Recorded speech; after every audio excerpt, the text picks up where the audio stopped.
Hello बच्चों, let's read this question. The question say that ketones do not reduce tolerance reagent but fructose with a keto group reduce it. Which one of the following is a correct statement? बच्चों question में बोला गया है कि ketone जो होता है ये टॉलेंस रिएजेंट के थ्रू रिड्यूस नहीं होता है, जबकि जो फ्रक्टोज होता है उसमें कीटो ग्रुप होता है, इसके बावजूद वो रिड्यूस हो जाता है। अब इसके रिगार्डिंग यहाँ पे 4 स्टेटमेंट गिवन है, इन चारों में से करेक्ट को आइडेंटिफाई करना है। तो सबसे पहले हम लोग क्या समझेंगे, की कॉन्सेप्ट होगा टॉलेंस टेस्ट। टॉलेंस टेस्ट में बच्चों टॉलेंस रिएजेंट का यूज करते हैं। बेसिकली जो टॉलेंस रिएजेंट होते हैं अमोनिकल सिल्वर नाइट्रेट का सोल्यूशन होता है। तो बेसिकली जो स्टेटमेंट फर्स्ट में क्या बोला गया बच्चों उसको समझेंगे। Enolization of keto group of fructose and transformation into aldehyde group in presence of OH minus which is present in Tollens reagent. बच्चों स्टेटमेंट फर्स्ट बिल्कुल करेक्ट है। कैसे करेक्ट है जरा समझेंगे। सबसे पहले फ्रक्टोज का स्ट्रक्चर बनाएंगे।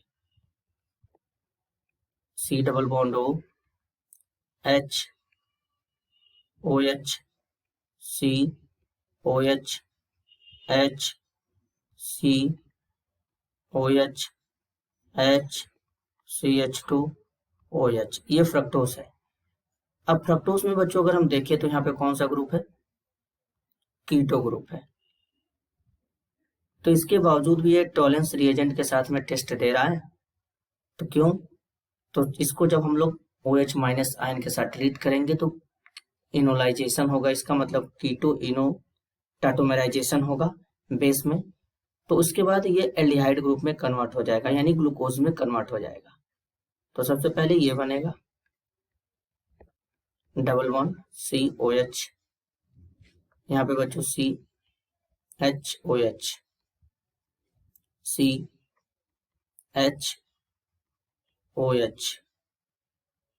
अब यहाँ पे क्या हो जाएगा बच्चों, इस तरीके से OH यहाँ पे H हो जाएगा, फिर OH H हो जाएगा, CH2 OH हो जाएगा। अब फिर अगेन यहाँ पर एक OH माइनस लेने के बाद यहाँ पे ये एल्डिहाइड ग्रुप में कन्वर्ट हो जाएगा। फिर यहाँ पे OH H बच्चों इस तरीके से हो जाएगा, COH H CHOH COH H COH H, इस तरीके से CH2 OH हो जाएगा, ये ग्लूकोज में कन्वर्ट हो जाएगा। तो इसका मतलब बच्चों यहाँ पर अब जो ये फ्रक्टोज था जिसमें कीटो ग्रुप था वो ग्लूकोज में कन्वर्ट हो गया। ग्लूकोज में यहाँ पर CHO यानी एल्डिहाइड ग्रुप है। तो अब क्या होगा, एल्डिहाइड ग्रुप जो होता है बच्चों टॉलेंस रिएजेंट के थ्रू क्या हो जाता है, ऑक्सीडाइज हो जाता है, क्योंकि टॉलेंस रिएजेंट जो होता है वो माइल्ड ऑक्सीडाइजिंग एजेंट होता है।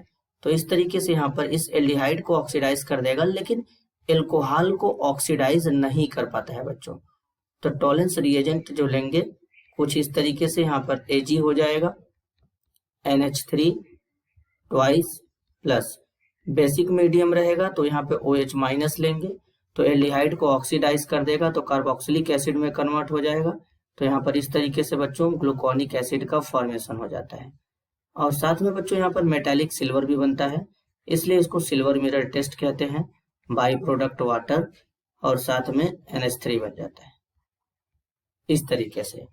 तो यहाँ पर जो बच्चों स्टेटमेंट फर्स्ट है बिल्कुल करेक्ट है। सेकंड में बोला गया CHOH group is also oxidize to keto group.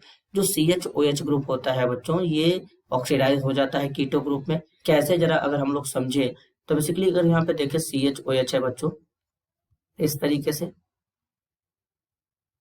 यहाँ पे CHOH है हाइड्रोजन। अब यहाँ पे बच्चों ये जो दो बॉन्ड यहाँ पे वैकेंट है, यहाँ पे कुछ भी ग्रुप हमारे जुड़ सकते हैं। ऑक्सीडाइज करेंगे बेसिकली तो यहाँ पे क्या, जब इसमें ऑक्सीजन ऐड करेंगे तो यहाँ पे क्या हो जाएगा, तो यहाँ पर एक ऑक्सीजन आ जाएगा जब इसको ऑक्सीडाइज करते हैं। ऑक्सीडाइज करने पर क्या हो जाता है, इस तरीके से यहाँ पर OH OH 2 टाइम्स आ जाता है, एक ही कार्बन पे 2 OH होते हैं बच्चों, तो 2 OH के कारण यहाँ से वाटर जो होता है वो रिलीज हो जाता है, तो इसलिए यहाँ पे ये C डबल बॉन्ड हो यानी ये कीटो ग्रुप में यानी कार्बोनिल ग्रुप में कन्वर्ट हो जाएगा। तो ये भी बिल्कुल बच्चों यहाँ पे क्या है, करेक्ट है।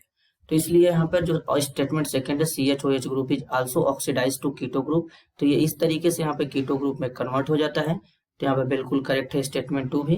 तो इस क्वेश्चन के लिए करेक्ट स्टेटमेंट क्या होगा, option third, both statement are correct.